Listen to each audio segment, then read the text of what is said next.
Elle a dit « Ne me touche pas, je ne suis pas d'humeur à jouer à l'épouse » alors je suis parti. Maintenant elle m'appelle toutes les nuits en pleurs.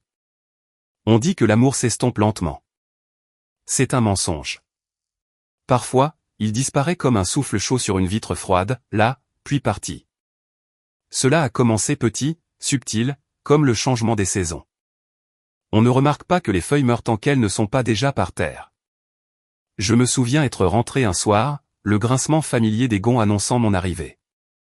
Avant, elle levait les yeux avec ce sourire radieux, ses yeux s'illuminant comme si j'étais le meilleur moment de sa journée.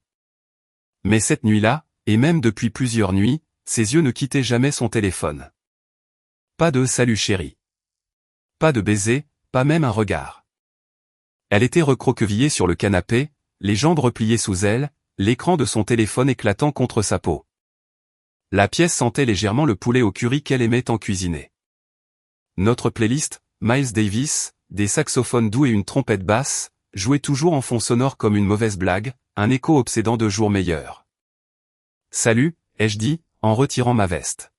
« a-t-elle répondu, ses pouces dansant toujours sur l'écran. La conversation s'est terminée là. Le dîner était autrefois sacré. Nous parlions de nos journées, nous nous défoulions, nous rions, parfois nous nous disputions, bien sûr, mais c'était à nous. Maintenant, elle servait notre nourriture comme une serveuse, s'asseyait en face de moi et faisait défiler son écran. J'essayais d'allumer une étincelle. « Comment s'est passée ta journée ? Tu te souviens de ce voyage dont nous avons parlé ? Tu veux du vin ou juste de l'eau ?» Mais ses réponses étaient brèves, vagues, creuses. « Désolé », marmonnait-elle, sans lever les yeux. « Juste des trucs de boulot. » Le boulot ? C'était la nouvelle amante de notre maison. Elle venait d'être promue, chef de projet senior. J'étais fier au début. Elle le méritait. Elle était intelligente, motivée, magnétique, d'une manière qui attirait les gens et les faisait l'écouter. Mais la pression n'efface pas la chaleur. La pression ne vous fait pas éviter le regard de votre mari ni reculer quand il tend la main pour glisser une mèche de cheveux derrière votre oreille. Mais elle le faisait. Le sexe. Oubliez ça. Cela faisait des semaines, peut-être plus. J'avais commencé à compter comme un homme désespéré qui journalise sa famine. 37 jours. 37 jours depuis que j'avais senti son corps se fondre dans le mien. Depuis que je l'avais entendu gémir mon nom. Ou mieux encore, le murmurer. Au début, je pensais qu'elle était fatiguée. Le stress fait ça. Les échéances, la politique de bureau, les longues heures. Tout s'accumule. Mais les gens fatigués ont toujours des désirs. Les gens fatigués tendent toujours la main la nuit, ne serait-ce que pour le confort de peau contre peau. Elle ne le faisait pas. Elle gisait raide à côté de moi. Le dos tourné, la respiration superficielle. Quand je lui touchais la taille, elle s'éloignait, pas avec colère, pire, avec indifférence, comme si j'étais un étranger qui l'avait accidentellement frôlé dans une file. J'ai arrêté d'essayer. Le silence est devenu notre nouveau langage. Nous parlions à travers lui, à travers le tintement des fourchettes, à travers le froissement des draps, à travers le bourdonnement discret de la télévision. Nous étions toujours mariés, toujours là. Mais nous étions devenus des silhouettes de personnes vivant dans le même espace, s'évitant comme une paire de fantômes, trop polis pour admettre qu'ils étaient morts. J'ai commencé à remarquer les détails, les petits que l'on manque quand on essaie de ne pas voir. Sa garde-robe a changé. Plus de chemisiers élégants, de jupes plus ajustées. Elle a recommencé à porter du rouge à lèvres, ce rouge profond qu'elle mettait quand nous sortions danser. Du parfum aussi. Pas le parfum floral chaud que je lui avais acheté à la dernière Saint-Valentin, mais quelque chose de plus vif, de musqué. Pas pour moi. Les nuits tardives sont devenues routinières. Les échéances ont été avancées, disait-elle, sans lever les yeux de son téléphone. Je ne peux pas faire autrement. Je hochais la tête, sans rien dire. Une nuit, je l'ai entendue rire dans la cuisine pendant qu'elle était au téléphone. Pas un petit rire, un rire. Un rire franc, authentique, sans filtre. Je n'avais pas entendu ce son depuis des mois. Et ce qui m'a anéanti, ce n'est pas qu'elle ait ri. C'est qu'elle en était encore capable, mais pas avec moi. C'est là que le murmure a commencé. Cette voix silencieuse et malade qui vit dans vos tripes et ne sort que lorsque vous vous mentez à vous-même. Elle te trompe. J'ai essayé de l'étouffer, de la rationaliser. Elle est juste occupée. Elle a besoin d'espace. Peut-être que c'est moi. Peut-être que j'ai été distant aussi. Mais il est devenu plus fort chaque nuit. Elle rentrait tard. Chaque nuit, elle me faisait un câlin avec un seul bras. Chaque fois, elle tapait et souriait à son téléphone, mais ne pouvait pas me regarder dans les yeux. J'ai commencé à me regarder, pas elle, moi, à regarder comment je marchais, comment je parlais. J'ai arrêté de lui demander comment s'était passée sa journée. J'ai arrêté de tendre la main. Je ne voulais plus la voir reculer. Je ne voulais pas savoir ce que mon toucher signifiait pour elle maintenant, si cela signifiait quelque chose. J'ai commencé à me coucher plus tôt, faisant semblant de dormir quand elle venait se coucher. Non par rancœur, mais pour éviter la douleur de faire semblant. Je ne supportais pas de la sentir se glisser à côté de moi comme si rien n'avait changé. Elle me manquait. Pas la femme qui faisait défiler des SMS à 21h. La vraie elle. Celle qui laissait des post-it sur le miroir de la salle de bain. Celle qui me traînait au lit même quand j'étais épuisé. Celle qui riait le matin et demandait encore 5 minutes blottie dans mes bras. Elle était toujours là quelque part. Je devais y croire. Mais chaque nuit qui passait, je commençais à me demander si, juste si, je me trompais.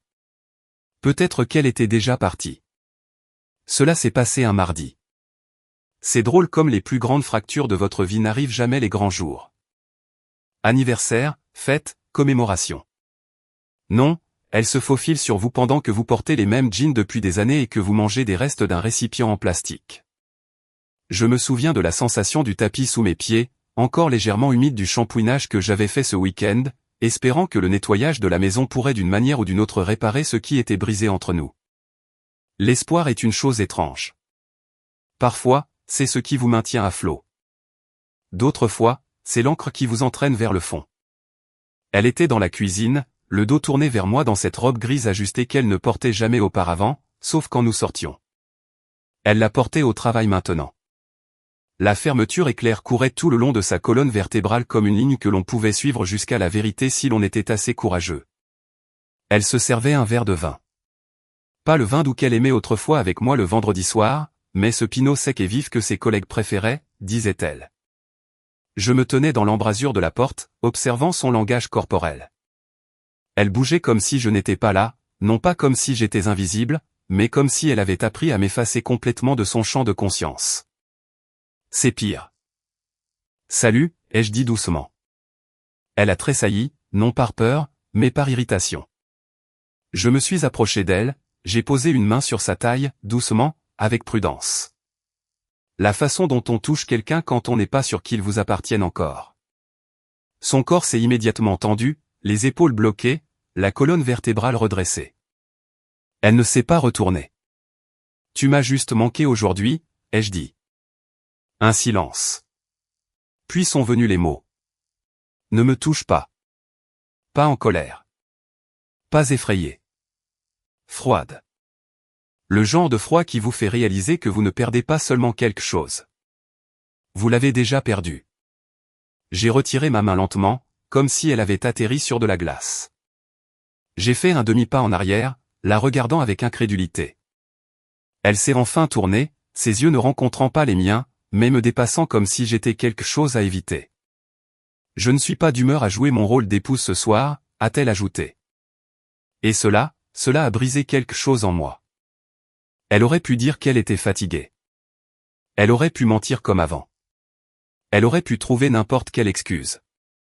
Stress, mal de tête, drame au travail. Mais elle ne l'a pas fait. Elle n'essayait plus de cacher la vérité. Elle ne se souciait tout simplement pas que je l'entende. Jouer à l'épouse, ai-je répété, essayant de garder ma voix stable. C'est ce que c'est maintenant, un rôle ? Elle n'a pas répondu. Elle a juste siroté son vin et a détourné le regard comme si mon chagrin était un bruit de fond pour ce qui se passait sur l'écran de son téléphone. Je suis resté là longtemps, espérant qu'elle me regarderait. Juste une fois, me donner une lueur de reconnaissance. Un aperçu de la femme qui se blottissait contre moi et chuchotait des choses sur le fait de vieillir ensemble. Mais il n'y avait rien. Elle était déjà partie. Son corps était là, beau, familier. Mais l'âme derrière ses yeux était introuvable. Alors j'ai fait quelque chose que je n'avais pas prévu. Je n'ai pas crié. Je n'ai pas jeté le verre de vin ni exigé de réponse. Je suis juste resté là et j'ai respiré les dernières émanations de quelque chose qui était autrefois de l'amour. Puis je l'ai dit, tu n'auras plus à le faire. Cela l'a fait hésiter. Son front s'est légèrement plissé comme si elle n'était pas sûre de ce que je voulais dire. Je n'ai pas clarifié. J'ai juste tourné les talons, pris mes clés sur le crochet près de la porte et suis sorti. Pas de sac, pas de plan, pas de drame, juste le silence. Je n'ai pas claqué la porte derrière moi. Je l'ai laissé se fermer doucement, avec un léger clic qui a semblé plus fort que n'importe quelle dispute que nous ayons jamais eue. C'était drôle. Dehors, l'air était chaud. Fin de printemps, épais d'humidité. Les lampadaires bourdonnaient au-dessus et j'entendais des enfants rire au bout de la rue, probablement en train de chasser des lucioles. Le monde continuait de tourner. Pas de fanfare, pas de feu d'artifice, juste un autre homme quittant une maison qui ne ressemblait plus à un foyer. J'ai conduit sans direction. J'ai fini sur le parking d'un bistrot ouvert 24h24 où nous allions quand nous sortions ensemble. À l'époque où nous ne pouvions pas nous empêcher de nous toucher, à l'époque où son toucher était électrique, pas obligatoire. J'ai commandé un café, noir, amer, je me suis assis dans un box près de la fenêtre et j'ai regardé la rue vide, laissant la caféine brûler un trou dans mon engourdissement. Elle n'a pas envoyé de SMS, n'a pas appelé, et cela, plus que toute autre chose, m'a appris tout ce que j'avais besoin de savoir. Parce que même si elle ne voulait pas être touchée, même si elle ne m'aimait plus, une partie de moi pensait qu'elle s'en souciait encore. Mais elle ne le faisait pas. Pas même assez pour se demander où j'étais allé. J'ai pensé à la dernière fois que nous avions fait l'amour. Pas du sexe, fait l'amour. Il y a une différence. Cela avait été lent, doux, silencieux. Ses yeux fermaient tout le temps. Je me souviens m'être demandé si elle imaginait quelqu'un d'autre. Je ne voulais pas y croire à l'époque. Maintenant, je n'en suis plus si sûr. Il y avait des signes, n'est-ce pas? Des appels manqués, des réunions le week-end, de la nouvelle lingerie qu'elle ne portait jamais avec moi, et la façon dont elle a recommencé à prendre sa douche le soir alors qu'elle préférait le matin. Mais je les ai ignorés parce que parfois, il est plus facile de vivre dans le déni que d'affronter la vérité que la personne avec qui vous avez bâti une vie a démoli lentement brique par brique de l'intérieur. Cette nuit-là, je ne suis pas rentré. J'ai dormi dans ma voiture. Siège conducteur incliné, veste sur la poitrine, portefeuille à la main comme une couverture de sécurité. J'ai regardé le soleil se lever à travers le pare-brise fissuré et j'ai réalisé quelque chose qui m'a à la fois blessé et guéri. Elle ne voulait plus être ma femme. Et peut-être, juste peut-être, je ne voulais plus être son mari non plus. Pas de porte qui claque, pas de cris, pas de hurlements dans les oreillers ou de vaisselle cassée. Quand je suis parti, ce n'était pas dramatique. C'était calme, chirurgical, presque le genre de coupure nette que l'on fait quand on comprend enfin que rafistoler les choses ne ferait que prolonger l'hémorragie. Je suis rentré le lendemain matin pendant qu'elle était au travail. La maison était trop calme. Je pouvais encore sentir son parfum dans l'air, quelque chose de boisé et d'exotique. Rien à voir avec le parfum vanille qu'elle portait quand elle venait au lit enveloppée de rien d'autre qu'un sourire. Je suis resté dans le hall pendant un long moment, absorbant les détails. Le canapé en cuir usé où nous avions regardé une demi-douzaine de séries ensemble. Le mur de photos qu'elle avait organisé comme une exposition. Des voyages souriants à la plage, des batailles de boules de neige, des verres de vin qui s'entrechoquaient lors des anniversaires. Tout cela, un musée d'une vie à laquelle je n'appartenais plus. Je n'ai pas beaucoup emporté, juste l'essentiel. Un sac de sport avec quelques vêtements de rechange, mon ordinateur portable, quelques dossiers personnels et ma brosse à dents. J'ai envisagé de prendre notre album de mariage, mais à quoi bon? Ces sourires appartenaient à des personnes qui n'existaient plus. Je n'ai pas laissé de mots. Je ne lui ai pas envoyé de SMS. Je suis juste sorti, j'ai fermé la porte à clé derrière moi et j'ai laissé la clé dans la boîte aux lettres. Un étrange silence a suivi, comme le moment après une expiration profonde quand le corps ne sait pas s'il doit inspirer à nouveau ou rester vide. Je me suis réfugié chez mon ami Léo. Il n'a pas posé de questions, a juste hoché la tête quand il a ouvert la porte et m'a pris dans ses bras pour une étreinte qui a duré une seconde de trop. Ça va, a-t-il demandé, même si nous savions tous les deux que non. Ça ira, ai-je dit. Cette nuit-là, je me suis allongé sur le canapé-lit de sa chambre d'amis, fixant le plafond, les ventilateurs tournant paresseusement au-dessus de moi. Pas d'épaule froide à côté de moi. Pas de tension dans les draps, juste l'air immobile, l'espace et la paix. Une paix inattendue, inconnue. Je n'avais pas réalisé à quel point tout cela était devenu lourd jusqu'à ce que je le pose enfin. J'ai commencé à me réveiller plus tôt, non pas à cause d'un réveil, mais parce que mon corps ne craignait plus le jour. Je n'avais plus à marcher sur des œufs avec ses humeurs ou à déchiffrer les silences froids au petit déjeuner. Léo partait tôt au travail et je m'asseyais dans la cuisine avec mon café, regardant la lumière du soleil ramper sur le carrelage. J'ai recommencé à lire, à écouter des podcasts. Je suis même allé courir un matin. Mes jambes brûlaient, ma poitrine me faisait mal, mais ça faisait du bien de transpirer pour autre chose que maintenir un mariage en vie. Elle n'a pas pris contact. Ni ce jour-là, ni le lendemain. Et à chaque heure de silence, mon cœur devenait un peu plus silencieux aussi. Je me suis retrouvé à me souvenir de choses que je ne m'étais pas permis de traiter auparavant, comme la façon dont ses yeux ne s'attardaient plus sur les miens. Ou comment elle a recommencé à dormir dans des pyjamas séparés, même en été. Comme si elle voulait s'armer contre mon toucher. Un matin, je me suis assis sur le lit d'appoint, mon téléphone à la main, le pouce planant sur son nom.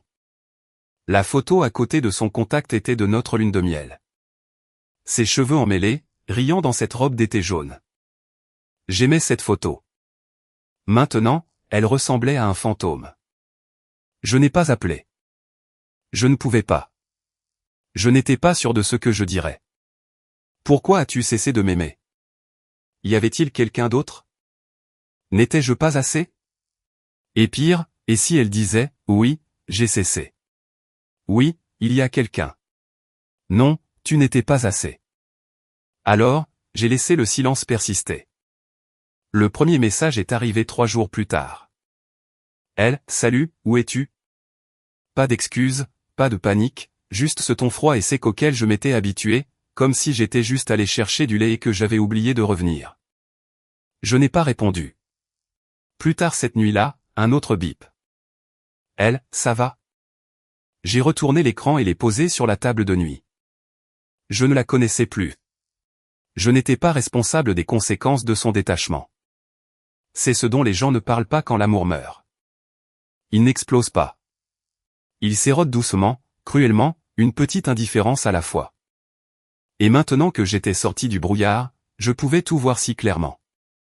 Elle a cessé d'être ma partenaire il y a longtemps. Il ne s'agissait pas seulement de sexe ou de froideur ou du soupçon que je n'avais pas encore exprimé, mais que je ne pouvais pas chasser. Il s'agissait d'absence, de savoir que la personne à côté de vous ne se soucie plus de votre présence. Et pourtant, une partie de moi me manquait. Ou peut-être que je regrettais simplement ce que nous étions. Il y a eu de bonnes années, pleines, des nuits blotties ensemble, chuchotant des riens. Nos doigts entrelacés sous les draps. Des dimanches passés à lire côte à côte dans un silence agréable. Sa tête sur ma poitrine, mes lèvres dans ses cheveux. Mais la nostalgie est une menteuse. Elle ne retient que le bon et oublie les nuits où je restais éveillé, me demandant pourquoi elle préférait dormir plutôt que de me parler. Ou l'anniversaire qu'elle a oublié. L'anniversaire qu'elle a balayé d'un revers de main avec une carte générique et un sourire forcé. Léo avait rempli son frigo avec les produits de base, pain, bière et sympathie. Il me demandait si j'avais besoin de quelque chose, si je voulais parler. Parfois oui. La plupart du temps, je me contentais de secouer la tête. Parler, c'était comme fouiller dans une épave que je n'étais pas encore prêt à nettoyer. Le 5e jour, j'ai ouvert mon ordinateur portable pour travailler et j'ai trouvé un vieil email qu'elle m'avait envoyé il y a 2 ans. Il était court, doux, juste un message aléatoire un mardi qui disait « Je t'aime. Je voulais juste que tu le saches. Aujourd'hui, demain, toujours. » Je l'ai lu 3 fois avant de le supprimer. Toujours était un mensonge. Elle m'a aimé une fois, mais plus maintenant. Et c'est à ce moment-là que j'ai réalisé que quoi qu'il arrive ensuite, je pouvais vivre sans elle. Je n'avais pas besoin de la reconquérir. Je n'avais pas besoin de prouver que je valais la peine d'être aimé. J'avais juste besoin de recommencer à respirer seul. Et pour la première fois depuis ce qui semblait être des années, je le pouvais. Je ne cherchais pas de preuves. Au moment où je suis parti, j'avais déjà accepté que la femme que j'avais épousée n'était plus la mienne. Elle s'était retirée si complètement, si délibérément, que peu importait qu'un autre homme l'ait déjà touchée. Émotionnellement, elle était partie. Pourtant, les preuves ont une drôle de manière de vous trouver quand vous arrêtez de les chercher. Cela a commencé assez innocemment. Un vieil ami à moi, Thomas, m'a invité à prendre un verre. Il était l'une des rares personnes à qui je n'avais pas parlé de la séparation, principalement parce que je ne voulais pas de ses regards. Vous savez, ceux de pitié mêlés de curiosité, cette envie que les gens ont de disséquer l'effondrement de quelqu'un d'autre à distance de sécurité. Mais cette nuit-là, je voulais juste boire, oublier et peut-être rire un peu. Le bar était bruyant, faiblement éclairé, plein de gens qui essayaient trop fort d'échapper à leur propre réalité. Thomas m'a fait glisser une bière sur la table et a levé la sienne en guise de toast. À un nouveau départ, a-t-il dit un peu trop nonchalamment. J'ai cligné des yeux. Quoi? Il a incliné la tête, confus. J'ai entendu dire que toi et Léa preniez du recul. Mon estomac s'est serré. Par qui? Il a hésité. Une amie d'une amie. Justine, tu te souviens d'elle? Elle travaillait avec Léa avant qu'elle ne soit promue. J'ai hoché la tête lentement. Qu'est-ce qu'elle a dit? Thomas a jeté un coup d'œil autour de lui comme si nous étions épiés. Juste que les choses étaient étranges au bureau de Léa. Les gens parlent, mec, surtout quand quelqu'un obtient soudainement une augmentation de titre et commence à rester tard tous les soirs. J'ai senti ma mâchoire se serrer involontairement. Parle de quoi? Il s'est penché légèrement. La rumeur dit qu'il se passe quelque chose entre elle et son patron. Kevin, quelque chose. Je me suis figé. Kevin. Ce nom était apparu une ou deux fois. Léa l'avait mentionné avec désinvolture. Trop désinvolture, comme si elle essayait de le faire passer inaperçu. Mon patron est un vrai désastre, avait-elle dit en riant une fois. Totalement incompétent mais charismatique. Il a ce côté séducteur aux cheveux poivre et sel. À l'époque, je n'y avais pas pensé. Mais maintenant, mon sang était plus froid que la bière dans ma main. Je ne dis pas que c'est vrai, a ajouté Thomas rapidement. Ce ne sont peut-être que des ragots de bureau. Mais Justine a dit qu'elle les avait vus ensemble seuls après les heures de bureau. Je n'ai pas répondu, j'ai juste hoché la tête et bu le reste de ma boisson comme si cela pouvait noyer l'acide qui montait dans ma gorge. Cette nuit-là, je suis resté éveillé dans la chambre d'amis de Léo, fixant le plafond à nouveau. Seulement cette fois, mon esprit était en feu. Sa promotion, son changement soudain de style vestimentaire, les nuits tardives, le nouveau parfum, la façon dont elle souriait à son téléphone comme s'il contenait quelque chose de sacré. Le changement n'était pas graduel, il était stratégique, une retraite lente et prudente de notre vie. Et maintenant, Kevin avait un nom, un visage, un rôle dans l'histoire que je ne voulais pas vivre. J'ai fait défiler son compte Instagram, non pas le fil principal, mais ses stories. Quelques-unes d'il y a quelques semaines ont défilé, des photos de groupe au travail, des verres qui s'entrechoquaient, ces insupportables légendes sur le fait que le travail ne s'arrête jamais. Puis une a attiré mon attention. C'était un boomerang, court, en boucle, insignifiant. Mais en arrière-plan, il était là, un homme grand, aux cheveux poivre et sel, dans un blazer ajusté, debout près, trop près de Léa, sa main sur le bas de son dos. Elle n'a pas bronché. Elle s'y est appuyée. Ce n'était pas définitif, mais cela n'avait pas besoin de l'être. Mon instinct l'avait su bien avant que mon cerveau ne le comprenne. J'ai jeté mon téléphone à travers la pièce et je me suis allongé, les yeux brûlants. Il y a une sorte unique de trahison qui vient de la réalisation que vous avez été manipulé, non pas avec violence, pas même avec des mots, mais avec le silence. Que chaque toucher, chaque regard, chaque « je suis juste fatigué » faisait partie d'une sortie au ralenti dont vous n'avez jamais été informé. Et maintenant, je ne pouvais plus arrêter de les imaginer.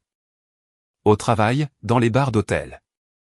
Elle riant, ce même rire authentique que je n'avais pas entendu depuis des mois, le déversant sur quelqu'un qui n'était pas moi. Je me suis demandé depuis combien de temps cela durait. Avait cela commencé avant la promotion ou après? Étais-je une partie de l'échelle qu'elle avait gravie, juste un autre échelon qu'elle avait silencieusement remercié avant de monter plus haut? Je me suis souvenu de la nuit où elle est rentrée à la maison, sentant différemment, comme de l'eau de Cologne qu'elle ne pouvait pas expliquer. Elle a dit qu'elle était sortie avec l'équipe pour célébrer une présentation client réussie. Elle rayonnait.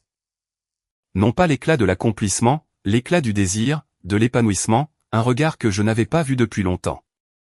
Je me suis dit de ne pas spéculer, que je n'avais aucune preuve réelle. Que les ragots ne sont que des ragots. Mais votre corps connaît la vérité avant que votre cerveau n'ose l'admettre. Le lendemain matin, je n'ai pas pris la peine de faire semblant. J'ai ouvert son profil LinkedIn et je l'ai trouvé. Kevin Duval, directeur des comptes stratégiques. Plus âgé, charmant, diplôme d'une grande école, mâchoire d'un agent hollywoodien et un sourire trop étudié pour être digne de confiance. J'ai regardé sa photo de profil plus longtemps que je n'aurais dû. Non par jalousie, par curiosité. Était-ce l'homme qui m'avait remplacé dans son orbite? Qu'est-ce qui lui a dit qu'il a fait revivre? Quel secret lui avait-elle chuchoté à l'oreille au milieu d'une chambre d'hôtel sombre pendant que j'étais assis à la maison, pensant qu'elle était toujours à moi? Et pire encore, a-t-elle jamais pensé à moi pendant que cela se passait? Probablement pas. Les gens ne pensent généralement pas à ce qu'ils brûlent quand ils sont déjà au chaud dans le feu de quelqu'un d'autre. Je n'ai pas pleuré. Pas alors. Pas même plus tard. Parce qu'à ce moment-là, le chagrin avait été remplacé par la clarté. Ce n'était pas seulement qu'elle s'était éloignée. C'était qu'elle pensait que j'étais trop aveugle pour le remarquer, trop doux, trop indulgent, trop domestiqué. Mais je le voyais maintenant. Tout cela. Et même si je n'avais pas fait de scène, même si je ne l'avais pas encore confronté, je n'étais plus l'homme qui attendait des réponses. J'étais l'homme qui se préparait à la guerre. Le plus drôle avec le karma, c'est qu'il ne frappe pas à la porte.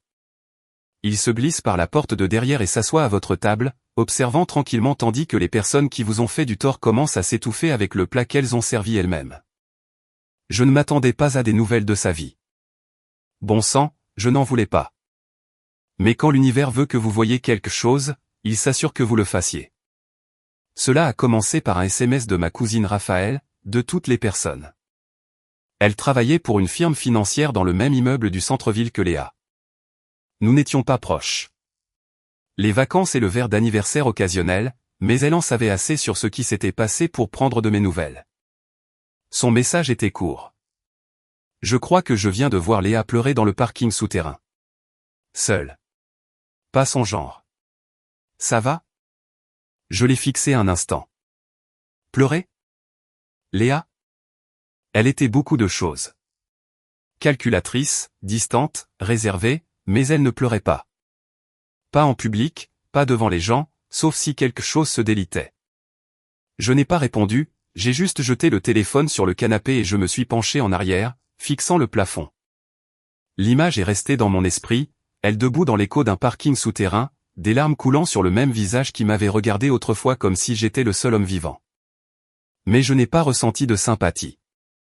J'ai ressenti une immobilité, comme si l'air avait changé, comme si la tempête qui avait ravagé ma vie tourbillonnait maintenant ailleurs. Plus tard cette semaine, j'ai de nouveau entendu parler de Thomas. Il n'était pas subtil. Devine qui n'est pas invité à la retraite d'entreprise cette année, a-t-il dit, bière à la main, souriant à travers la table. J'ai levé un sourcil. Laisse-moi deviner, Kevin. Bingo, a-t-il dit. La rumeur dit que quelqu'un des RH a eu vent de ses petites activités après les heures de bureau. Je n'ai pas dit un mot. J'ai juste laissé ce silence délicieux s'installer. Thomas s'est penché. Ils ne sont pas stupides. Tout le monde le voyait venir. Les dîners, les réunions à huis clos, la façon dont Léa le regardait comme s'il avait décroché la lune. Mon estomac s'est tordu à cela parce qu'une fois, ce regard m'appartenait. Quoi qu'il en soit, a-t-il ajouté, on dirait que l'entreprise s'en éloigne rapidement. Pas de retombées officielles pour l'instant, mais l'ambiance, c'est différent. J'ai pris une gorgée de ma boisson. Et Léa, elle ne va pas très bien.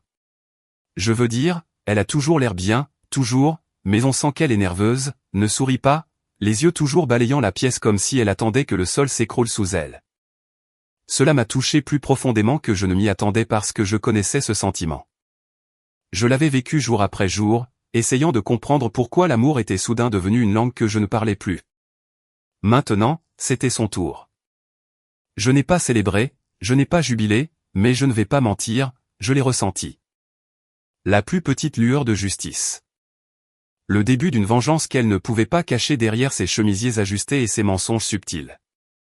Parce que les aventures, aussi excitantes soient-elles au début, ont toujours un prix, et elle commençait à réaliser que les intérêts s'accumulaient. J'ai entendu plus de choses au cours des 2 semaines suivantes. Des murmures d'amis communs, d'anciens collègues, des bribes. Elle a l'air fatiguée. Elle a engueulé Jeanne pendant une réunion. Elle n'est plus la même Léa. Je savais pourquoi.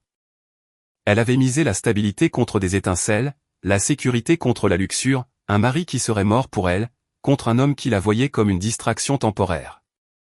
Et maintenant, tout tournait en cendres. Je l'imaginais essayant de l'appeler tard le soir, pour ne rencontrer que le silence. Je l'imaginais faisant défiler d'anciens SMS, lisant ses mots doux, essayant de comprendre où tout avait mal tourné.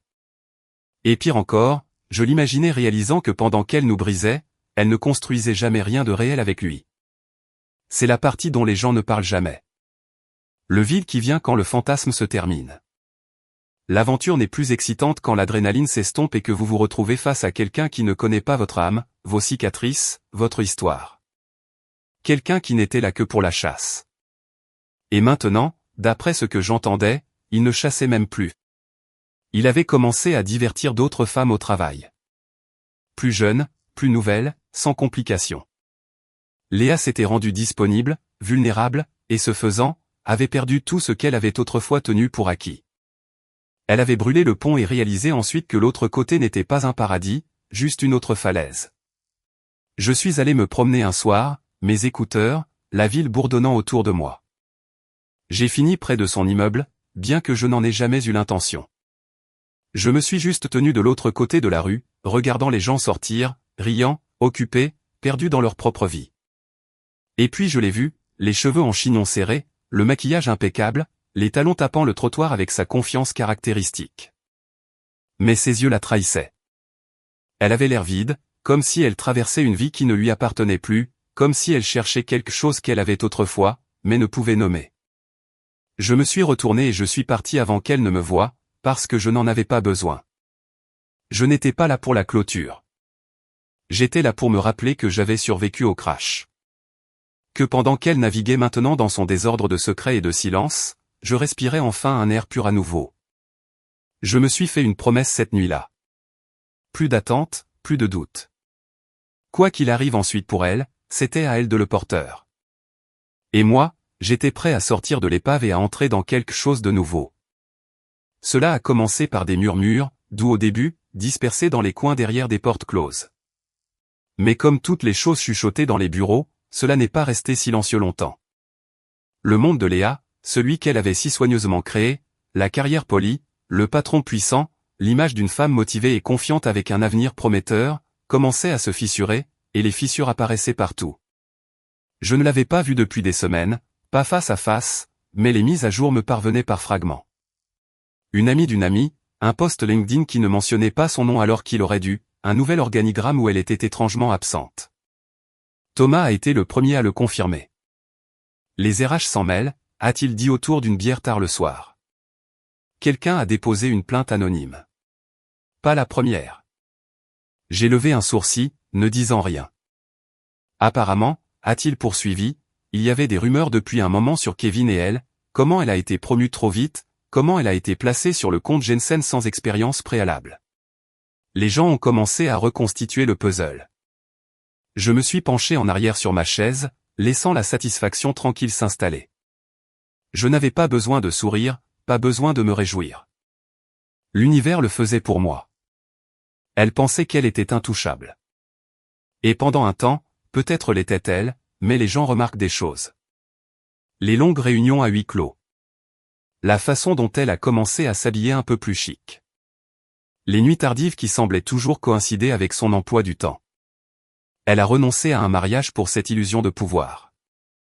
Elle a marché sur quelque chose de réel pour quelque chose d'emprunté. Et maintenant, les fondations tremblaient. Thomas a continué à parler. La rumeur dit qu'elle a été retirée de quelques projets. Pas de rétrogradation officielle ni rien, mais elle n'est plus tenue au courant. Il a fait une pause comme s'il pesait la suite. Elle a mauvaise mine, mec. Fatigué, usé. Tu as déjà vu quelqu'un qui essaie de tout maintenir ensemble, mais tu peux dire qu'elle sait déjà que tout s'effondre? J'avais vécu ça. Mais la différence était que j'avais gagné ma douleur. J'avais tout donné avant de craquer. Elle, en revanche, commençait à récolter ce qu'elle avait semé. L'ironie ne m'a pas échappé. Quand je suis parti, elle a à peine réagi. Froide, détachée, comme si j'étais une paire de chaussures qu'elle avait dépassées. Mais maintenant le silence l'entourait. J'ai entendu dire qu'elle avait cessé d'aller déjeuner avec l'équipe, qu'elle marchait dans les couloirs la tête baissée, que même Kevin était devenu silencieux. Plus de blagues internes. Plus de contacts prolongés. Apparemment, il chuchotait déjà à l'oreille de quelqu'un d'autre. Je ne peux pas dire que j'étais surpris. Des hommes comme lui ne changent pas. Ils ne font que tourner, trouver de nouveaux jouets plus brillants avec lesquels jouer jusqu'à ce que la prochaine opportunité se présente. Léa n'était pas spéciale pour lui. Elle était commode. Et maintenant que la commodité devenait un fardeau, je me suis demandé si elle l'avait jamais vu venir. Si elle s'était déjà arrêtée pour considérer qu'elle ne me remplaçait pas par quelqu'un de meilleur, elle ne faisait que louer quelqu'un de disponible. Mais le vrai coup de grâce est venu 2 semaines plus tard. J'étais dans un café du centre-ville, juste en train de rattraper mes emails quand une ancienne collègue à elle, Jeanne, est entrée. Nous faisions des doubles rendez-vous à l'époque. Elle m'a repéré, a eu un double regard, et a souri poliment. Elle ne s'est pas assise, mais elle s'est attardée. « Salut », a-t-elle dit doucement. J'ai entendu parler de tout. J'ai juste hoché la tête. Plus besoin de demander ce que « tout » signifiait. Je suis désolé, a-t-elle ajouté. Léa, elle était différente avant. Je ne sais pas ce qui s'est passé. Moi non plus, Jeanne. Moi non plus. Puis elle a jeté un coup d'œil par-dessus son épaule, a baissé la voix. Tu ne l'as pas entendu de ma part, mais elle va probablement être mutée. Dans un autre service, hors de la vue des clients. Mes yeux se sont rétrécis. Rétrogradation? Elle a haussé les épaules. Ils n'appelleront pas ça comme ça, mais tout le monde le sait. C'est un atterrissage en douceur, mais c'est quand même une chute. Et juste comme ça, je l'ai de nouveau ressenti. Ce lent sentiment de justesse. Pas de vengeance, pas d'amertume, juste un équilibre. Parce que je ne lui avais rien fait. Je n'avais pas saboté son travail, exposé ses secrets, ou alimenté les ragots. Tout ce que j'ai fait, c'est partir. Et d'une manière ou d'une autre, la vérité a fait le reste. C'est ça avec la trahison. C'est bruyant dans votre âme, mais c'est silencieux dans le monde réel. Les gens ne le voient pas toujours tout de suite, mais quand ils le font, le changement est indéniable. J'ai entendu dire plus tard que Kevin avait été invité à poursuivre d'autres opportunités. Pas de fanfare, pas de fête d'adieu, juste parti. Et Léa, elle est restée, mais pas comme la femme qu'elle était. Elle est devenue une ombre, d'après ce que les gens me disaient. Elle a cessé de porter des couleurs vives, a cessé de rire en réunion, a cessé de poster des citations motivantes sur l'ambition et le dynamisme. Son feu ne s'est pas seulement éteint, il a vacillé. J'aurais dû ressentir de la pitié. Peut-être qu'une petite partie de moi en a ressenti, mais surtout, je me suis senti libre. Son effondrement n'était pas quelque chose que je célébrais. C'était juste la confirmation que je n'étais pas fou. Que ma douleur était réelle. Que la femme qui m'avait laissé froid ne prospérait pas sans moi. Elle s'écroulait sous le poids de ses propres choix.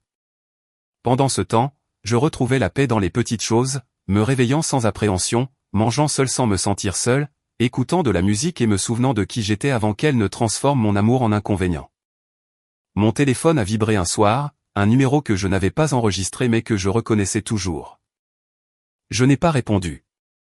Au lieu de cela, j'ai monté le volume du tourne-disque. J'ai laissé le vinyle jouer une autre chanson. Quelque chose de bluesy, quelque chose de brut, quelque chose qui me rappelait que j'étais toujours en vie, toujours debout. Tandis qu'elle, elle était entourée du silence qu'elle avait construit, brique par brique, mensonge après mensonge, et il commençait enfin à résonner. Le premier appel est arrivé à 20h43 un jeudi. J'étais sur le balcon chez Léo, un whisky à la main, Les lumières de la ville bourdonnant en dessous. Mon téléphone a vibré sur la table. Et quand j'ai vu son nom s'afficher à l'écran, j'ai eu l'impression qu'un fantôme appelait. Léa, pas ma femme, pas mon amour, juste son nom. Simple et inconnu, comme une étrangère qui vivait autrefois dans ma vie. Je n'ai pas répondu, non pas parce que j'étais en colère, mais parce que je n'avais plus rien à dire. L'appel a sonné, puis un second, puis un troisième. J'ai mis le téléphone en sourdine et je me suis penché en arrière, regardant la silhouette de la ville se fondre dans une rivière d'orange et de gris. Je m'attendais à moitié à ce qu'elle abandonne. Léa ne courait jamais après. Elle était habituée à être poursuivie. Mais la nuit suivante, les appels sont revenus. Un à 21h02, un à 21h27, un juste après minuit. Puis les messages vocaux ont commencé. Le premier était court, coupé. Salut, je peux juste tu m'appeler. Le second est arrivé plus tard et sa voix s'est brisée à mi-chemin. Je ne sais pas ce qui se passe. Tu es juste parti et je comprends. D'accord, je comprends, mais est-ce qu'on peut juste parler, s'il te plaît? J'ai écouté le troisième en entier. Elle avait l'air petite, brisée, d'une manière que je n'avais pas entendue depuis l'enterrement de sa mère. Il n'y avait pas de colère, pas d'agressivité, juste une lente hémorragie de désespoir. Tu me manques, a-t-elle chuchoté. Je ne voulais pas te perdre. Je ne pensais pas que ce serait comme ça. Elle a fait une pause. J'étais stupide. Cette partie n'a pas piqué. Pas comme je l'aurais cru. Si quelque chose, cela semblait en retard, comme une confession qui avait trop attendu pour faire surface. Je n'ai pas répondu parce que vous ne pouvez pas verser de l'eau dans un verre brisé et vous attendre à ce qu'il tienne. Au cours de la semaine suivante, les messages ont continué à arriver comme une horloge. Parfois, elle appelait pendant la journée comme si j'allais répondre par habitude. Parfois tard la nuit, comme si le silence de l'obscurité la rendait plus courageuse. Les mots sont passés d'excuses à des supplications, à de la colère, à du désir et vice-versa. Tu aurais pu te battre pour nous. Celui-là est resté avec moi parce qu'elle l'a dit comme si je ne l'avais pas déjà fait pendant des années. Comme si je n'étais pas resté quand elle m'avait fermé la porte. Comme si je n'avais pas tendu la main 100 fois pour être repoussé. Je me suis souvenu de chaque nuit où je me suis allongé à côté d'elle, l'écoutant respirer, me demandant à qui elle rêvait. Je me suis souvenu de chaque fois où je l'ai touchée et elle s'est détournée. Je me suis souvenu de tous les dîners où je mangeais seul en face de son corps alors que son âme était ailleurs. Mais non, je n'avais pas assez lutté. Ces appels ont commencé à empiéter sur mes journées. Non pas parce que je répondais, mais parce qu'ils continuaient de s'accumuler. Un nouveau message vocal, un nouveau SMS, une nouvelle vague de mots essayant de remonter le temps. On peut arranger ça. Je veux juste parler. Peux-tu me rencontrer, s'il te plaît? Cela m'aurait brisé autrefois. Il y a un mois, même une semaine, j'aurais pu céder. Je me serais peut-être assis en face d'elle dans un café, le cœur grand ouvert, attendant qu'elle dise la bonne chose, qu'elle pleure les bonnes larmes. Mais je ne me sentais plus faible. Je ressentais autre chose.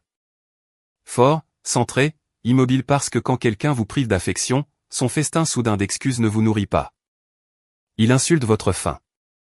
Un après-midi, alors que j'étais à la salle de sport, je suis revenu à 10 appels manqués.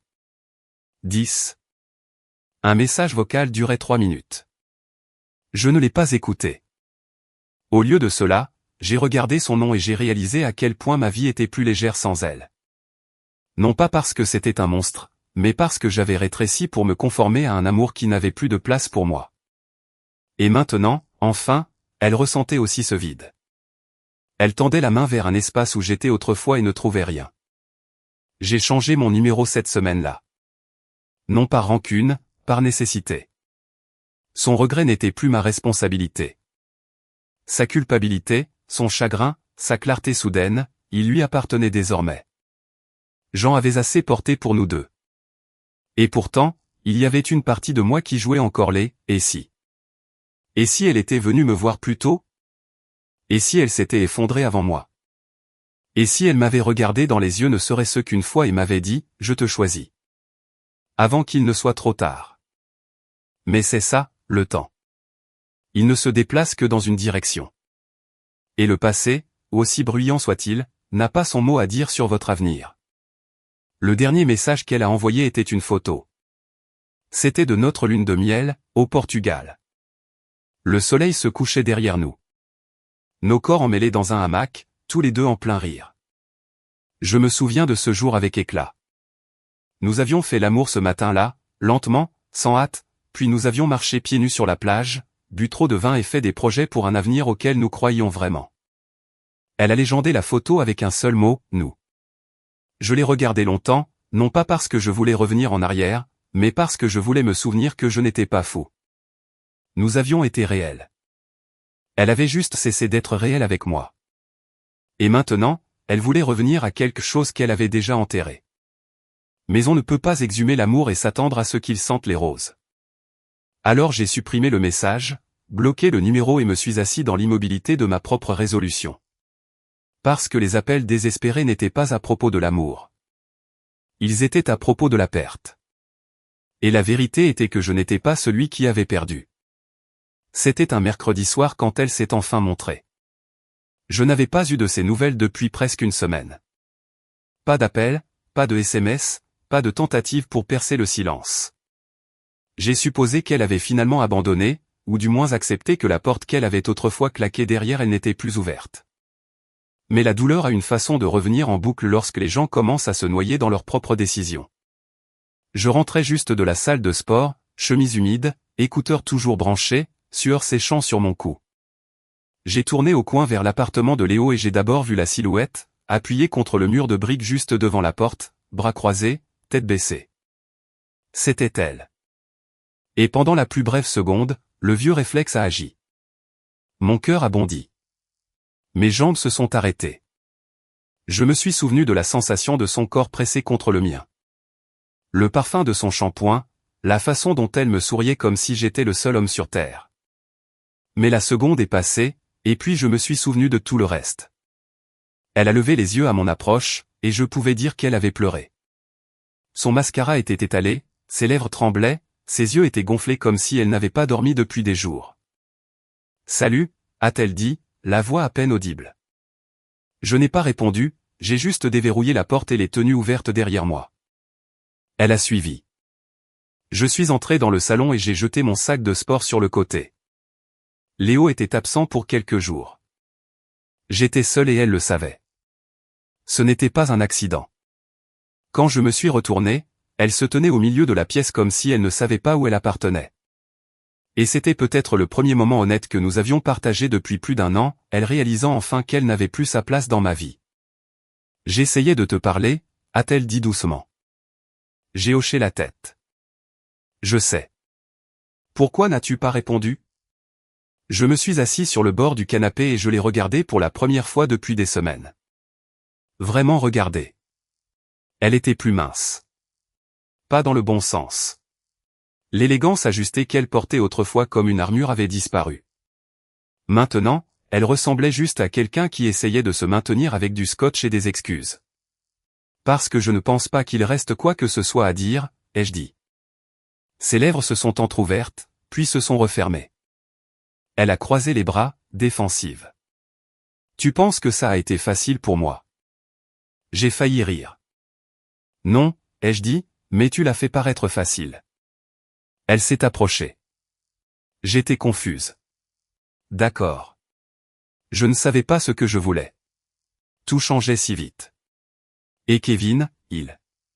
J'ai levé une main. Arrête. Ses yeux se sont légèrement écarquillés. Je ne veux pas entendre parler de lui, ai-je dit. Ni maintenant, ni jamais. Elle est restée figée comme une enfant prise en flagrant délit d'un mensonge trop gros pour être expliqué. J'ai fait une erreur, a-t-elle dit, la voix tremblante. Je pensais. Je ne sais pas ce que je pensais, mais ça ne devait pas se passer comme ça. Je me suis penché en arrière, les bras croisés sur ma poitrine. Tu n'as pas juste fait une erreur, Léa. Tu as fait un choix, à plusieurs reprises. Tu as choisi de t'éloigner, de te retirer, de mentir par omission. Tu l'as choisi, lui. Tu as tout choisi sauf moi. Des larmes ont rempli ses yeux. Je sais, a-t-elle chuchoté. J'étais stupide et égoïste et effrayé, et je t'ai repoussé parce que parce que je ne savais pas comment te dire que je me sentais perdu. J'ai baissé les yeux sur mes mains. Tu n'avais pas besoin de le dire, ai-je murmuré. Tu me l'as montré chaque nuit. Elle s'est rapprochée, à quelques mètres seulement de nous maintenant. S'il te plaît, laisse-moi juste parler. Laisse-moi expliquer. Je me suis levé, réduisant la distance. Non, Léa, tu ne veux pas expliquer. Tu veux réécrire la fin. Mais ce n'est plus ton histoire. Sa bouche s'est ouverte, puis s'est refermée. Elle a tendu la main, ses doigts effleurant mon bras, mais j'ai reculé. Le silence était épais, tangible. Tu veux le pardon, ai-je dit. Je comprends. Et peut-être qu'un jour je te le donnerai, mais pas ce soir. Elle a dégluti difficilement. Alors c'est ça? Oui. Mais nous avions. Avions, ai-je répété, au passé. Nous avions de l'amour. Nous avions de la confiance. Nous avions une vie. Et puis tu as décidé que tu n'en voulais plus. Tu es parti bien avant que je ne sorte par cette porte. Ses larmes ont éclaté et elle s'est détournée, une main sur sa bouche comme si elle essayait de contenir la douleur. J'ai attendu. Je ne l'ai pas réconfortée. Je n'ai pas essuyé ses larmes parce que je l'avais fait trop de fois auparavant et cela ne m'avait mené nulle part. Finalement, elle s'est retournée vers moi. Sa voix a tremblé. Je pensais que tu te battrais pour nous. Je l'ai regardé droit dans les yeux. Je l'ai fait, tous les jours. Tu ne l'as juste pas vu parce que tu étais trop occupé à te battre pour quelqu'un d'autre. Elle a hoché la tête lentement comme si la vérité avait enfin fait son chemin. Je n'ai plus personne, a-t-elle dit doucement. Je sais, ai-je répondu. Elle s'est dirigée vers la porte, ses talons claquant sur le parquet ont résonné comme des coups de feu dans le silence. Mais juste avant qu'elle ne l'ouvre, elle m'a regardé. Je t'aime toujours, a-t-elle dit, les larmes coulant sur son visage. Je n'ai pas bronché. Je te crois, ai-je dit, mais cela ne change rien. Elle a hoché la tête, a tourné la poignée et est sortie. Et cette fois, je n'ai pas suivi. Cela n'est pas arrivé d'un seul coup. La guérison. Je veux dire, il n'y a pas eu de moment d'illumination. Pas de montage de moi souriant soudainement dans le miroir ou dansant dans la cuisine en faisant des crêpes. La vraie guérison est plus lente, plus silencieuse. Elle arrive comme le souffle revenant aux poumons qui ont oublié comment se remplir. Le matin après que Léa se soit présentée à ma porte, j'ai dormi. Pas de remuement, pas de fixation du plafond, juste un sommeil profond et ininterrompu. Et quand j'ai ouvert les yeux, pour la première fois depuis des mois, je n'ai pas cherché mon téléphone. Je n'ai pas vérifié les appels manqués. Je ne me suis pas préparé à la culpabilité ou à la confusion. Il n'y avait que le calme et la paix. Petite, oui, mais réelle. Ce jour-là, je suis allé au parc près de chez Léo. Je me suis juste assis sur un banc, mes écouteurs, regardant les gens passer. Un père poursuivant son jeune enfant. Un vieux couple marchant en cadence. Une femme allongée dans l'herbe avec un livre, ses pieds nus se contractant sur un rythme que je ne pouvais pas entendre. La vie ininterrompue, sans complications. J'avais oublié à quoi cela ressemblait. Quelques jours plus tard, je me suis inscrit à un cours de cuisine. Rien de sophistiqué, juste quelque chose à faire avec mes mains qui n'impliquait pas des feuilles de calcul ou de la suranalyse. Les jeudis soirs, je me tenais dans une petite cuisine entourée d'étrangers apprenant à couper les oignons en dés et à faire des pâtes de toutes pièces. Cela semble ridicule, je sais, mais plier de la pâte avec des étrangers me semblait d'une certaine manière plus intime que la dernière année de mon mariage. C'est là que je l'ai rencontrée, Noémie. Elle n'était pas bruyante ou ostentatoire. Pas d'entrée dramatique, juste une présence tranquille, confiante, ancrée. Son rire venait facilement, et ses yeux ne balayaient pas la pièce à la recherche de quelqu'un de plus intéressant en pleine conversation. La première fois que nous avons parlé, c'était de l'ail. J'en utilise toujours trop, a-t-elle dit, fronçant son nez adorablement. Comme si je traitais les recettes comme des suggestions. J'ai ri. Y a-t-il trop d'ail? Elle m'a regardé, faussement sérieuse. Certaines personnes le pensent, mais je ne les fréquente pas. Ce n'était pas du flirt. Pas au début. C'était juste léger. Le genre de lumière que je n'avais pas vue depuis si longtemps que j'avais oublié qu'elle existait. Nous avons parlé pendant le cours. Rien au-delà de cela. Mais sa présence persistait après. Dans la façon dont je souriais en rentrant chez moi, dans la playlist que j'ai faite le lendemain matin. Dans la façon dont j'ai arrêté de penser à Léa. Un jeudi après le cours, elle m'a demandé si je voulais prendre un café.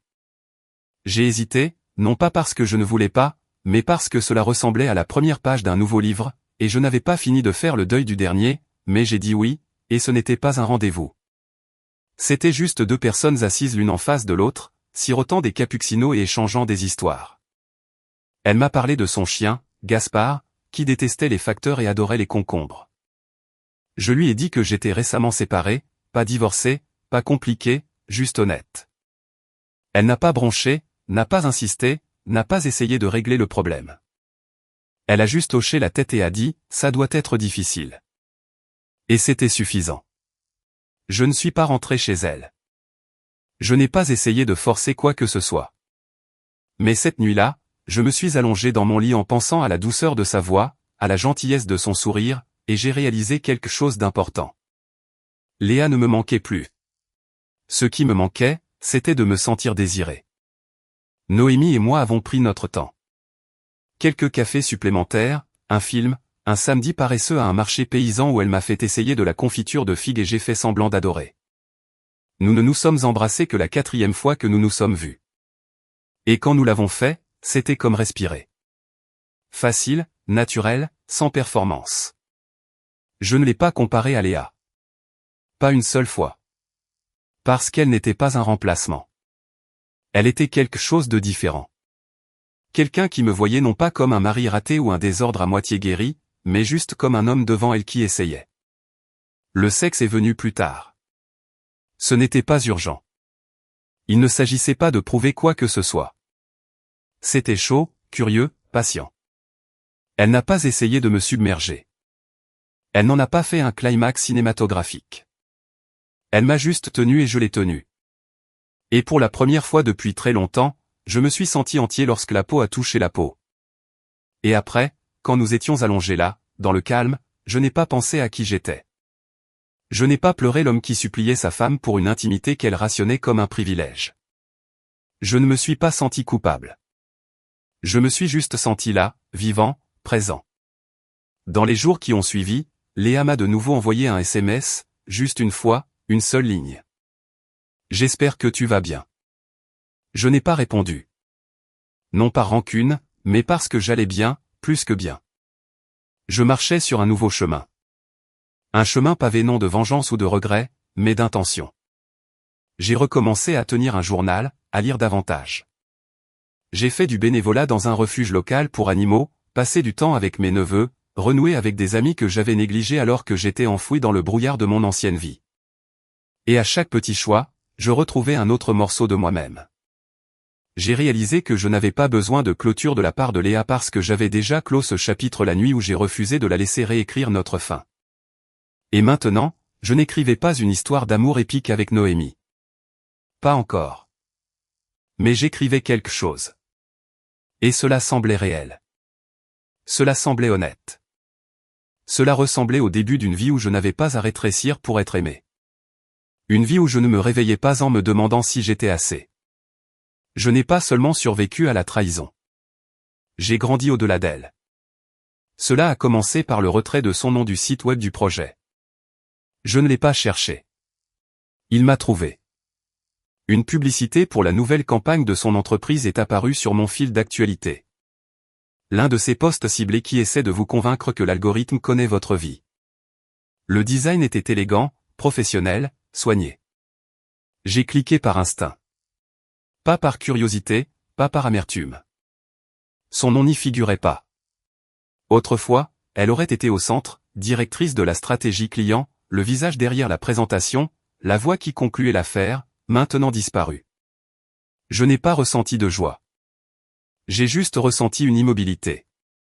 Une semaine plus tard, Thomas m'a envoyé un SMS. Elle a officiellement terminé. La rumeur dit qu'elle a été escortée.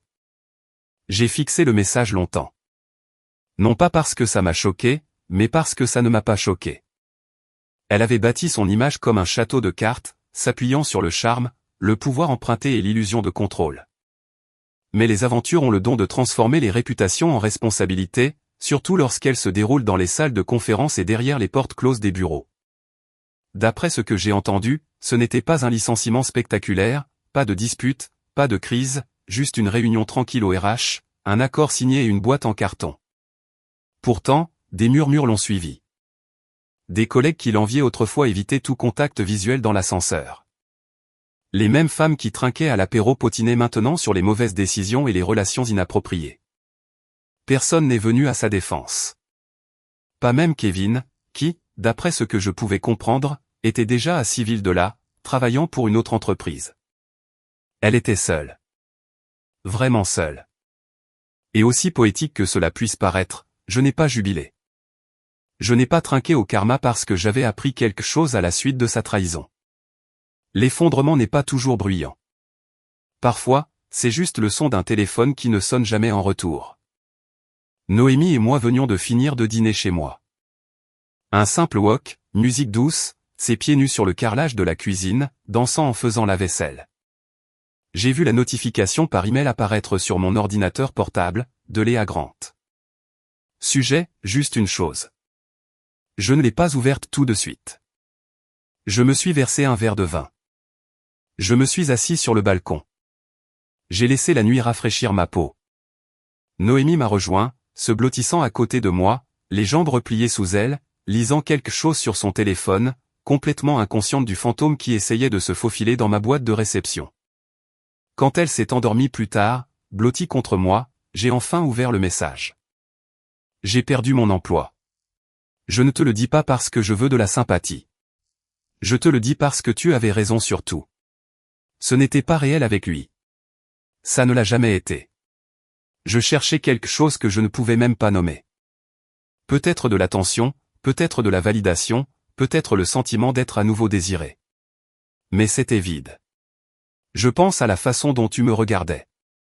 Pas seulement avec luxure, mais avec conviction. Comme si je pouvais être n'importe quoi. Ce genre d'amour.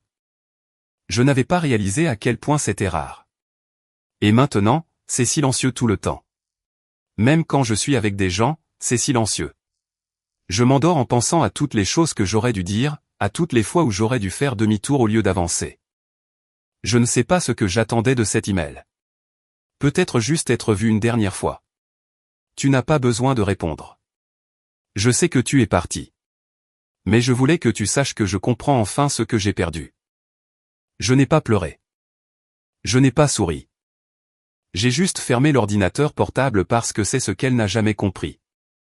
Être vu n'est pas une demande que vous pouvez faire après être devenu invisible pour quelqu'un d'autre pendant des années. La même nuit, Noémie a bougé dans son sommeil. Elle a murmuré quelque chose d'incohérent, puis a serré son bras plus fort autour de moi. Et ce simple acte, non scénarisé, inconscient, réel, valait plus que toutes les grandes excuses que Léa aurait pu envoyer. J'ai de nouveau eu des nouvelles de Raphaël quelques jours plus tard. Elle avait croisé Léa dans une épicerie.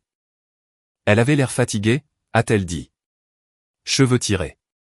Pas de maquillage, en survêtement, comme quelqu'un qui ne se souciait plus de se fondre dans la masse. Elle t'a vu, ai-je demandé. Raphaël a hoché la tête. Oui. Nous avons établi un contact visuel. Elle a souri, mais ça n'a pas atteint ses yeux. Juste un peu triste. Ce mot m'a marqué. Triste. Pas brisé, pas en colère, juste triste. Elle ne se battait plus. Elle ne faisait même plus semblant. Elle était devenue la version d'elle-même à laquelle j'avais été confronté la dernière année de notre mariage. La femme retirée, déconnectée que je suppliais autrefois de m'aimer à nouveau. Mais maintenant, il n'y avait plus personne à supplier. Sa vie s'était réduite au silence. Et le plus triste, c'est qu'elle s'était fait ça toute seule. Elle avait eu toutes les occasions de faire demi-tour, toutes les chances de choisir différemment. Au lieu de cela, elle m'a regardé partir et a tout misé sur un fantasme. Et maintenant, le prix était écrit sur son visage. Pas d'emploi, pas d'homme, pas de réputation, juste des souvenirs qu'elle ne pouvait pas réparer et un silence qu'elle ne pouvait pas combler. Je ne la haïssais pas. Plus maintenant. J'espérais juste qu'elle trouverait finalement la paix avec ses choix parce que moi, je l'avais déjà trouvé. Cela s'est terminé comme la plupart des choses. Pas avec le feu. Pas avec la fureur, juste le silence, pas de dispute finale, pas de grandes excuses à ma porte, pas de SMS dramatiques remplis de déclarations de dernière minute, juste rien. Et c'est comme ça que j'ai su que c'était vraiment fini. Je n'ai pas remarqué le silence au début. Il s'est faufilé lentement, comme la lumière du matin à travers des stores fermés. Une semaine a passé sans message. Puis 2, pas d'appel, pas de mail, pas de rencontre. Le monde est devenu immobile. Et là où le nom de Léa résonnait autrefois dans chaque recoin de ma vie, il n'y avait plus que de l'espace. Propre, ouvert, à moi. J'aurais pu la bloquer il y a des mois. J'ai failli le faire après son dernier message. Mais quelque chose m'a retenu. Pas l'espoir, pas la douleur, juste la curiosité. Peut-être la même curiosité qui persiste après une tempête. Va-t-elle revenir? Va-t-il pleuvoir à nouveau? Mais rien ne s'est passé. Et finalement, j'ai réalisé que les prévisions avaient changé. Léa avait disparu de ma vie aussi silencieusement qu'elle avait disparu de notre mariage. Pas de claquement de porte final, pas d'aveu en larmes. Elle a juste cessé de se montrer. Et c'est en fin de compte ce qu'elle était vraiment. Toujours en train de disparaître quand sa présence était le plus nécessaire. Un soir, j'ai ouvert mon téléphone, j'ai fait défiler d'anciens contacts et j'ai hésité sur son nom. Pas pour envoyer un message, pas pour relire les derniers mots, juste pour regarder. Puis je l'ai supprimé. Pas de sauvegarde, pas d'exportation, juste parti. Son numéro, son email. La dernière photo de nous enterrer profondément dans un album que je n'avais pas touché depuis un an, effacé. Ce n'était pas un acte de vengeance. C'était une expiration. Noémie était dans la pièce d'à côté, fredonnant doucement alors qu'elle organisait son voyage du week-end avec des amis. Elle n'était pas le genre de personne qui s'accrochait ou planait. Elle se déplaçait dans le monde avec douceur, comme si elle savait à quel point il pouvait être lourd et choisissait de ne pas y ajouter. Elle a demandé une fois, une seule fois, si je pensais toujours à Léa. Je lui ai dit la vérité. Parfois, ai-je dit, non pas parce qu'elle me manque, mais parce que je lui ai survécu. Noémie n'a pas insisté. Elle a juste hoché la tête et m'a tendu la main. C'est comme ça que j'ai su qu'elle était différente. Elle n'avait pas besoin de rivaliser avec mon passé. Elle a juste choisi de marcher à mes côtés dans mon présent. Un matin, j'ai rencontré quelqu'un qui ne savait pas. Un vieil ami de l'université en ville pour visiter sa famille. Nous avons pris un café, discuté de nos vies, ri des choses stupides que nous faisions autrefois. Puis il a demandé, alors, comment se passe la vie conjugale? J'ai pris une gorgée de ma boisson, j'ai souri. Ses yeux se sont écarquillés. Merde, je n'avais aucune idée de ce qui s'était passé. J'ai envisagé de lui parler de la distance, de la froideur, de l'aventure, de l'effondrement. Mais au lieu de cela, j'ai juste dit qu'elle voulait autre chose. Et c'était suffisant parce que les détails n'avaient plus d'importance. Pas pour moi. Pas pour quiconque n'ayant pas vécu à l'intérieur des murs de cet effondrement lent. La vérité était simple. Elle a tout misé pour rien, et j'avais finalement cessé de compter les points. Quelques semaines plus tard, une amie commune a mentionné Léa en passant. Elle a déménagé, ont-ils dit. A quitté la ville, pas d'information de réexpédition, juste emballé et parti. J'ai hoché la tête, pas surpris. Les gens font ça parfois. Quand les débris s'accumulent trop haut, ils pensent qu'un nouveau code postal fera table rase, mais ça ne marche jamais parce qu'on ne peut pas échapper à son reflet. Elle pouvait déménager. Elle pouvait changer d'emploi, de coiffure, de ville, de nom. Mais le silence la suivrait parce qu'il n'était plus à moi. Il était à elle. J'ai rentré ce soir-là par des rues calmes, les lumières de la ville clignotant au crépuscule. Le monde semblait doux à nouveau. Pas innocent, plus jamais, mais plein de possibilités. La version de moi qui suppliait, plaidait, s'interrogeait. Il était parti. Et à sa place se tenait un homme qui comprenait sa propre valeur. Un homme qui n'avait pas besoin de quelqu'un d'autre pour valider sa valeur. Un homme qui avait appris que l'amour ne consiste pas à courir après quelqu'un qui s'en va. Il s'agit de rester immobile et de les laisser partir. Le lendemain matin, je me suis réveillé tôt. Pas de réveil. Pas de poids sur ma poitrine. Juste la respiration. Noémie s'est tournée vers moi, sa main trouvant la mienne sous les draps. Elle n'a pas posé de questions. Elle n'avait jamais eu à le faire. Elle me voyait, le vrai moi. Et je le faisais enfin aussi. Plus tard dans la journée, je me suis assis à mon bureau, j'ai ouvert un document vierge et j'ai commencé à écrire, non pas sur le chagrin, non pas sur la trahison, mais sur le commencement, sur la redécouverte, sur le long chemin du retour à soi. Ce n'était pas un grand roman, juste une entrée de journal. Je ne suis pas ce qu'elle a laissé derrière elle. Je suis ce que j'ai trouvé après. Cela faisait du bien d'écrire cela. Vrai, complet. Et en fermant l'ordinateur portable, j'ai réalisé que le silence ne me faisait plus peur parce que maintenant il m'appartenait.